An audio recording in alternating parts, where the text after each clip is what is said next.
Hello, BookTube. It's Tuesday, although it doesn't feel like it in America. America had a federal holiday on Monday, so nothing was open. No one was up for business. There was no traffic. There was no nothing at all. No mail deliveries, except I got a mystery delivery, but I think that was just me.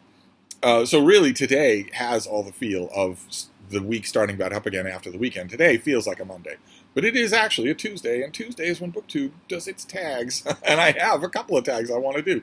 One of which is an ongoing series from Jim at Jim's Books, Reading and Stuff.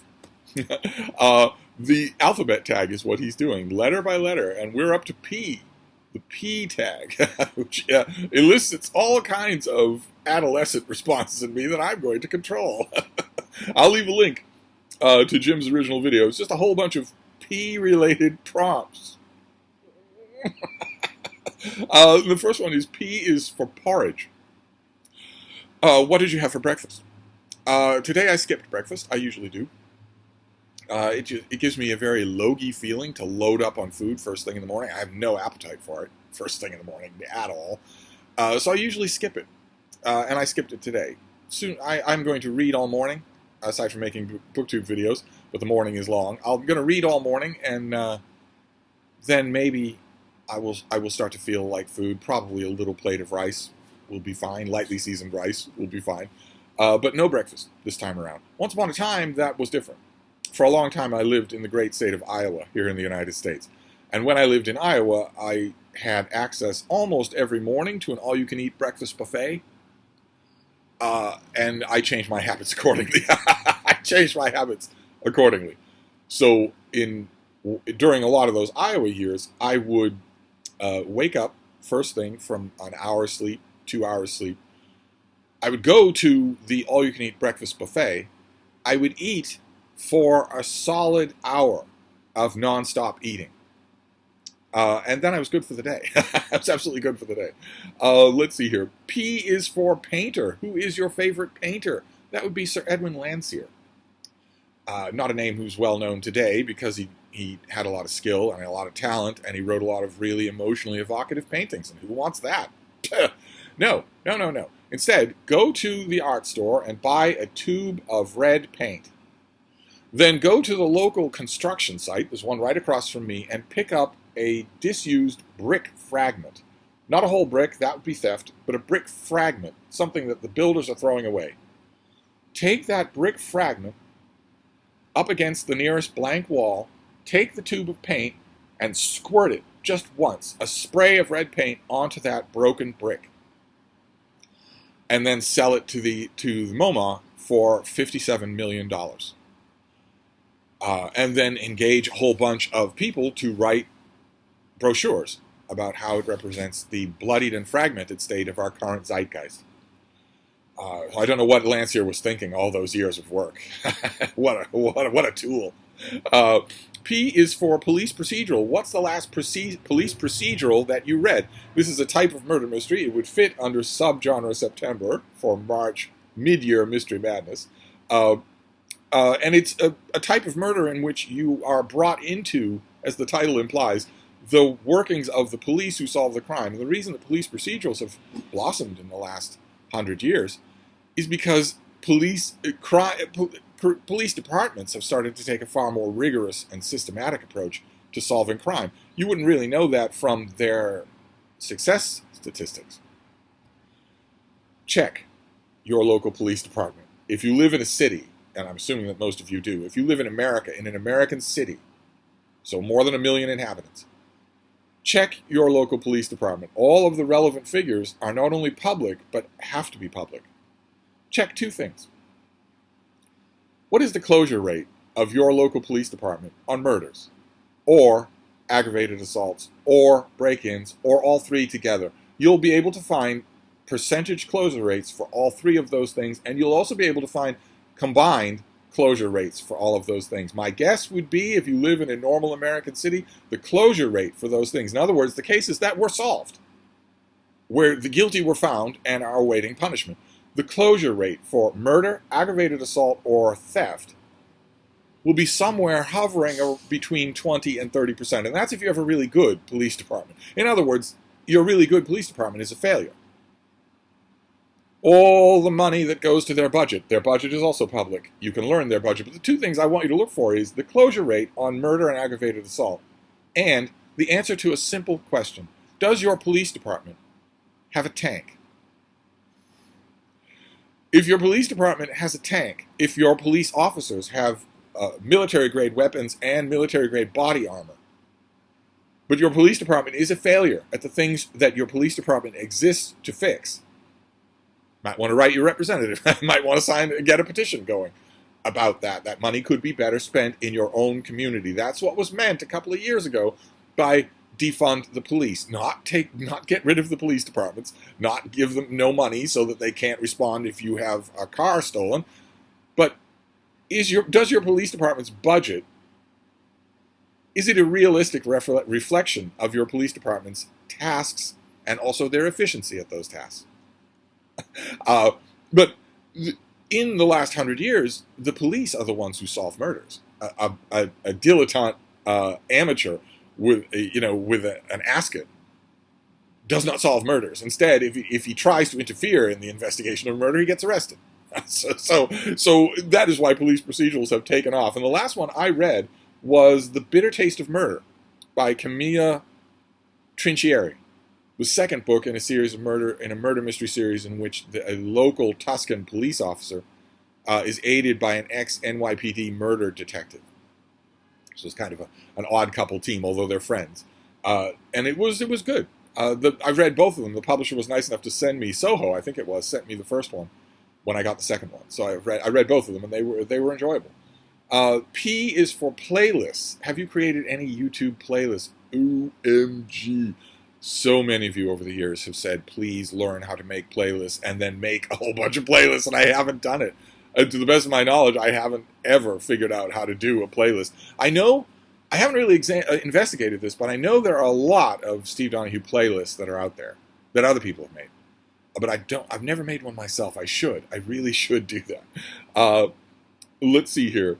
P is for publisher. Do you have a favorite publisher? Well, Penguin Classics is my favorite publisher. But if you leave out Penguin Classics, they're kind of a reprint house, although they do original anthologies, then it would be W.W. Norton here in the United States, including its Liverite imprint. It would be W.W. Norton. They are one of the last remaining examples of what used to be true in American publishing, where you could tell whether or not you would like the book by looking at the publisher, where publishers had that much of a really distinct editorial imprint on what they were doing. That has sort of weakened or gone away as more and more publishers have combined and then been bought by Bertelsmann in Germany. So that kind of distinctive flavor doesn't really apply anymore. It doesn't really apply even with W.W. Norton, although I would argue that it largely does apply with Liverite and also with the Belknap Press of Harvard University Press. I've noticed that they somehow have managed to keep their imprint balkanized in a good way. But usually it's gone, but W.W. Norton would be my answer. P is for pilgrimage. Have you made a pilgrimage, literary or religious? No. I have followed religious pilgrimages along their routes, but not for religious reasons. Let's see here. P is for play. What is your favorite play? Well, I know we're in the middle of Shakespeare, and I know that I also never cease to praise Jim Goldman's play, The Lion in Winter, that was made into a stage play and a movie. But line for line, pound for pound, I think my favorite plays would all be modern. I don't think... I think it'd just be because they speak directly to my sensibilities. I'm not saying that they would be artistically better. But for instance, Agnes of God moves me tremendously more. Laughter, the jokes, the drama, the tension, it's all more modern. And I think one of the best examples of that, in terms of just working you up in a way that a play really should, is August Wilson's play Fences. I don't know of anybody who watches that play with indifference. And I have seen people watch all of Shakespeare, all of Ibsen, with indifference. So I'm going to say my favorite play, I don't know that I can narrow it down to one, but it would be Carol Churchill, or it'd be something modern. It would be something very modern, something where the words have been whittled down in the way that plays from the pre-modern era didn't always need to be. I know that's an offense to Moliere, but I'm going to say something modern, probably Fences. Although, Torch Song Trilogy, boy, it does almost nothing wrong. Well, anyway, that's a whole video on its own, isn't it? Let's see here. P is for Paris. What is the last book you read set in Paris? Jim has a thing for these last book you read things. I don't know, but I'm going to pick a prominent one that is relatively recent that I did read. It was The Paris Library by Jeanette Skesley Charles. Jeanette Charles is the author of The Paris Library, a modern historical novel that was all about the American Library in Paris, and it was heroic librarians, and based on lots of true stories. So it wasn't terrific historical fiction in the way of, for instance, Wolf Hall, but it was a very engrossing read, even so. Bean, what are you doing? What are you doing? Stop it, baby. Stop it. You're going to lick the hair right off your skin. Stop it, Frida. She gets into this licking zen, and she literally doesn't get out of it unless you stop her.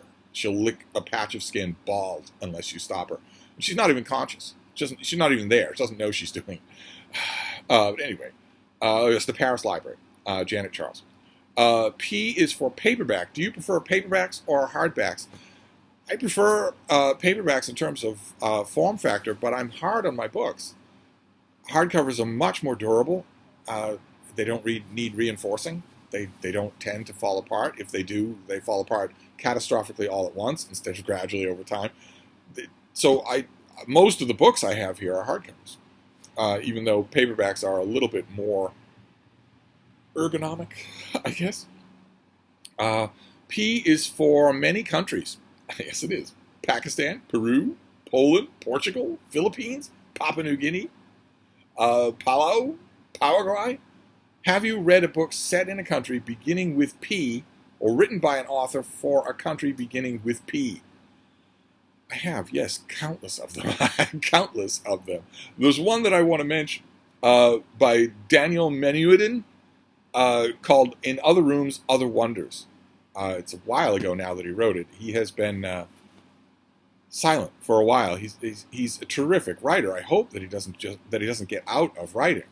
In Other Rooms, Other Wonders is a Pakistan book, and it's amazing along those lines. It will generally get to you. So, if you haven't read a Pakistan book in a long time, you're looking for an author. Daniel Menuhin. I'm never really sure how to pronounce his last name, but he's a major author. I hope that he comes back to writing one day. That would be great. Then P, of course, is for pandemic. Have you read any books about pandemics? I have, indeed, many, many books about pandemics. Never thought I'd be living through one. Never thought I would have to deal with a stop everything, change the world pandemic. I don't know why I didn't think that. It's a natural consequence of how humans live. But I have a list that I want to give you. Plagues and Peoples by William McNeill, sort of a comprehensive study. The Plague Year by Lawrence Wright, who the year before COVID-19 wrote a book called The End of October, a novel about what would happen if a novel coronavirus swept the world. The End of October is absolutely eerie to read when you realize that it is not a response to COVID-19, that it directly anticipated COVID-19. But then Lawrence Wright wrote a nonfiction work, The Plague Year, about the first year of COVID-19. And he's a good writer, so it's going to be a gripping book. I had a few gripes with how we can know anything about the history of COVID-19 in the first year, how we can know anything about it when the Trump administration lied at every step of the way about COVID-19. The Chinese government lied at every step of the way about COVID-19, and there's no reason to believe that lies aren't happening on high-level official channels now about COVID-19. And those lies are specifically designed to thwart history, to thwart the inquiry of history. I don't know why people tell such lies. If there's one thing we learn from the long game, it's that the history's inquiries largely can't be defeated. But maybe it's just that the people telling these lies don't know that they don't know anything about history. It could be. But The Plague Year is still worth reading. The Black Death by Philip Ziegler. The great biographer, Philip Ziegler, wrote what I consider to be the best one-volume book about the bubonic plague. Let's see here. What else I have here? Oh, The Coming Plague by Laurie Garrett. Long before COVID-19, long before Ebola or swine flu or legionnaires or anything like that, Laurie Garrett wrote a book called The Coming Plague, a big, thick thing. that is not only about some of the diseases that were occupying the headlines in the day that she wrote it, but also about how you discover them, what looks like a hot vector and what doesn't. Still a terrific reading experience. Then The Hot Zone by Richard Preston, about Ebola. Very visceral, but also, I believe, the starting place for a book about Ebola. Let's see here. The Epidemic by Jonathan Engel, a book about AIDS. A very good book about AIDS, one of the millions of books about AIDS, but this one tries anyway to be dispassionate. Then Stephen Koss wrote a book called The Fever of 1721 about America grappling with a gigantic smallpox epidemic. A horrible, horrible thing. Something that I make a point sometimes about AIDS, about dying of the full-blown AIDS, that it's not just a tragic thing because it kills you young. It's also a horrifying, humiliating thing. It breaches the blood-brain barrier, and it disfigures the body. Smallpox is that cranked up a notch. It's a horrifying thing. I would advise you not to Google pictures of what smallpox does to the body, what you look like, even if you survive. I'd advise you not to Google pictures of that because it can be pretty horrifying. There are many, many, many anecdotal stories about people who survived smallpox, which is not given. It's not a given that you'll survive. Who survived it and killed themselves anyway because of what it left them looking like. But The Fever of 1721 is very good. Then the Pandemic Sentry by Mark Honigsbrom, which I think we saw on this channel. I think I got it in the mail on this channel. All about not only the different pandemics, but also government responses to them, sort of a broader picture, a lot like the McNeil book. Then we have Justinian's Flea by William Rosen, a little bit of an older book about the plague that decimated the Rome of the Emperor Justinian. How much we can learn about it, what kind of medical guesses can we make about what it was and what its actual mortality was. Fascinating historical forensics for those of you who are interested in that. Then John Barry's book, The Great Influenza, about the enormous world-changing pandemic that kicked off the 20th century. A lot of historians will say that was the beginning of the 20th century, not the sinking of the Titanic, not World War I, but that plague. And all of the origins of where it came from and what we would now consider to be primitive governmental responses. Even primitive zeitgeist responses. It's often commented that some of the greatest writers and painters of the day acted like the Spanish flu epidemic didn't even happen. You won't find it reflected in their work in any obvious way, in a lot of cases. Fascinating. The Great Influenza is fascinating. And then to finish up, the most recent example, The Origin of the Deadliest Pandemic in 100 Years by Elaine Duarte, which is a journalistic investigation of exactly the kind of historical inquiry that I'm talking about, where Elaine Duarte tries to figure out how COVID-19 started, where it came from, how it started. Simple question, seemingly simple. Of course, there are tons and tons of vested interests that don't want anybody to know that, and there's also a very muddy historical chain, so it's not a given. If you hear anybody, including tenured academics and epidemiologists, qualified epidemiologists who've been called on to talk to anchor news heads, if you hear any of them say just blandly with 100% certainty that we do know all the details of this thing, don't believe it and read this book. This book is in your bookstores now, I believe, and it's terrific. But anyway, those were the prompts. But again, there are extra prompts in the P prompt, and you should do the extra prompts. What have we got for extra prompts? P is for poetry. Do you have a favorite poem you can recite? I do. I have a number of favorite poems that I can recite, but I don't like to get even the slightest word wrong if I'm giving poetry to you. So I tend to read even the poems that I can recite. I have a short one to read to you. It's by Oliver Herford, whose name is justly forgotten, but he wrote a little ditty that I always remember in the middle of winter here in the Northern Hemisphere. It used to. We won't have a winter this year. I predict that we probably won't have any days that go below freezing Fahrenheit. But if we do, I always think about it. He wrote a little poem that goes like this. I heard a bird sing in the dark of December, a magical thing and sweet to remember. We are nearer to spring than we were in September. I heard a bird sing in the dark of December. I would often think about that poem when I would be walking my old dogs, for instance, hunched over in the dark at 4 in the afternoon, with howling wind, maybe sleet, all of us bearing up with it in misery because they've got to go.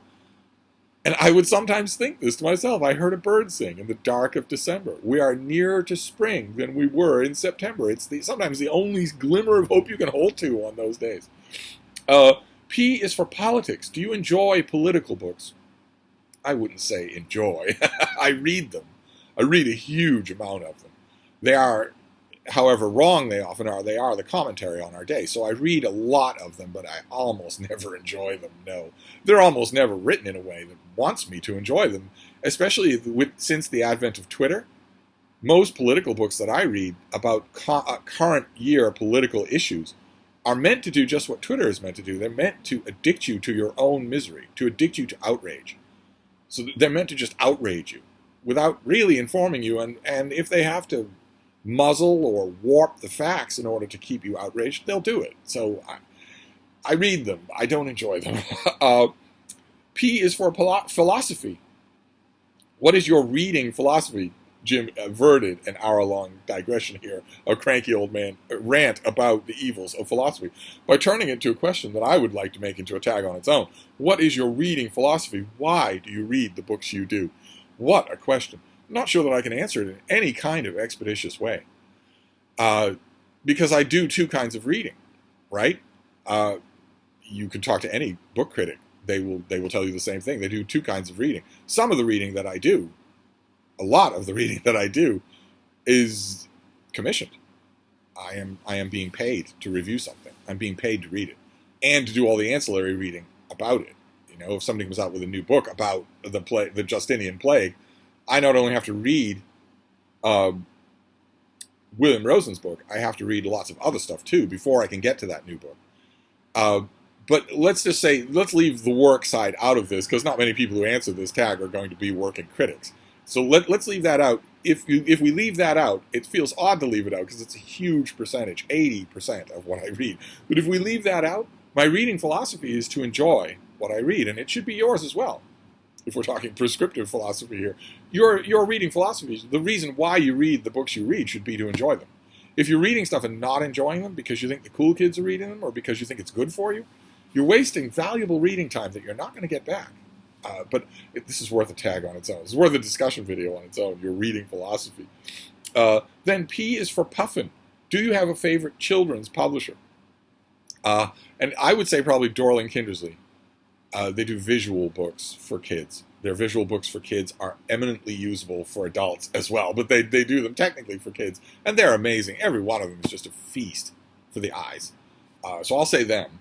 DK is what you'll know them by. You'll know the familiar logo, the DK in red letters on a white book.